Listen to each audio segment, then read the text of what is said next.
Free fire পাবজিতে ব্যস্ত আছে, ও বাড়ি চালাতে পারবে না তো মসজিদে আকসা কেমনে বিজয় করবে?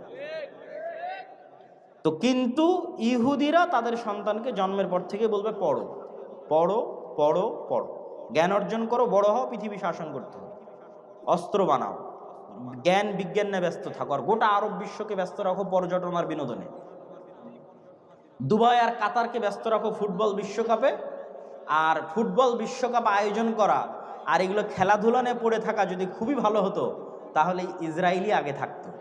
কথা বুঝতে পেরেছেন? ইসরায়েল কিসে সবার আগে? অস্ত্র বানাও, অস্ত্র কিনো, এটাতে সবার আগে, জ্ঞান বিজ্ঞানে সবার আগে।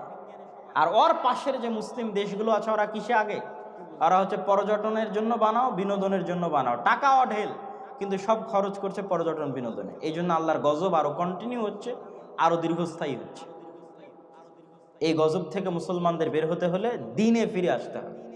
মুসলমানদের সবচেয়ে বড় শক্তির জায়গা হচ্ছে তাদের দ্বীন, তাদের আকীদা, তাদের বিশ্বাস। সারা পৃথিবীতে তারা শিখিয়েছে যে তোমরা সন্তান কম নাও, আর কোনো ইহুদি ফ্যামিলি পাবেন না যেখানে 6টা 7টা করে বাচ্চা নাই, পাবেন না। আপনি নিজে আজকে তদন্ত করতে পারেন, কেন এরা পৃথিবীর খুবই রহস্য ঘেরা একটা জাতি। এদের বিষয়ে কোনো তথ্য পাবেন না, এদের বিষয়ে গবেষণা করতে গেলে আপনি দেখা যাচ্ছে আউট হয়ে যাবেন পৃথিবী থেকে। অত্যন্ত রহস্য ঘেরা একটা জাতি, অনেক অল্প সংখ্যক। কিন্তু যদি আপনার